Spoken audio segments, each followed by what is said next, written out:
Hello guys, magandang araw at kamusta po kayong lahat? Kaninang umaga ay nasikaso ko na yung mga anak ko dahil nga last day na ngayon ng pasok nila sa school at bukas Christmas party na nila at sa January 3 pa daw yung balik nila sa school nila. Kaya ayan na guys, excited nga yung mga anak ko bukas kasi nga Christmas party nila. Kaya pagkatapos kong mapaliguan si Cheryl ay binihisan ko naman siya at sinuklayan na rin. Pagkatapos eto naman si Yana yung sinuklayan ko para makaalis kagad kami at hindi kami malate ngayon sa pagpasok nila. Pero okay lang naman malate guys dahil nga magpa-practice lang naman sila sa sasayawin nila bukas sa kanilang Christmas party. At pagkatapos ko silang masikaso ay naghugas na muna ako ng mga pinagkainan namin dahil nga medyo maaga pa naman. Noong bandang alas 7:20 ay hinatid ko na sila sa school, tamang-tama natapos na ako maghugas ng mga plato at ayan naglalakad na kami papuntang school nila. Nung nakarating na nga kami sa paaralan nila ay agad akong umuwi. Pagkatapos pag-uwi ko sa bahay ay inasikaso ko na yung kailangan kong gawin dito sa loob ng bahay kasi marami naman akong ligpitin at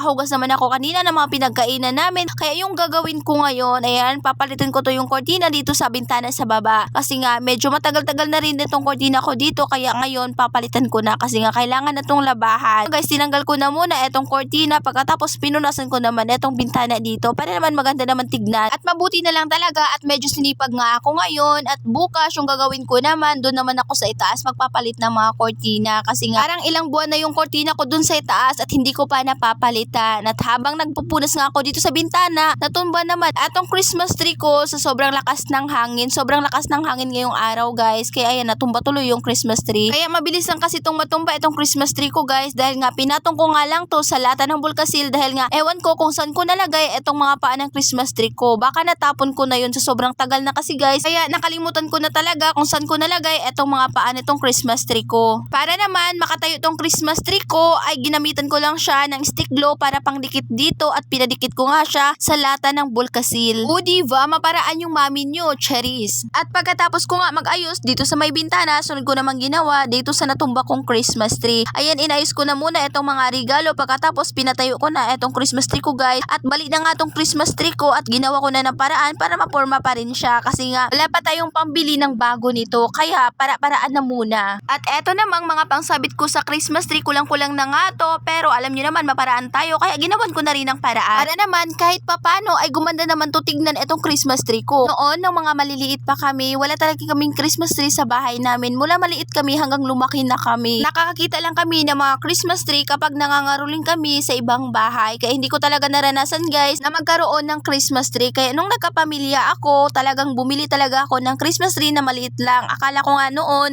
sobrang mahal nitong Christmas tree. Nung natapos naman ako dito mag-ayos sa Christmas tree ko at yan na nga guys, tignan nyo naman, medyo gumanda nga itong Christmas tree ko. At sinundo ko naman yung mga anak, sunod ko naman ginawa, sinundo ko naman yung mga anak ko sa school dahil nga half day lang naman yung klase nila ngayon. At nung natapos ko na nga gawin yung mga gawain ko dito sa bahay, sunod ko naman ginawa, eto yung pag-i-edit naman ng video. At ganyan ako kapag nag-edit ako ng video guys, dito ako sa may Jura Box mo pupunta para naman yung boses ko ay para buo siya. Hello guys!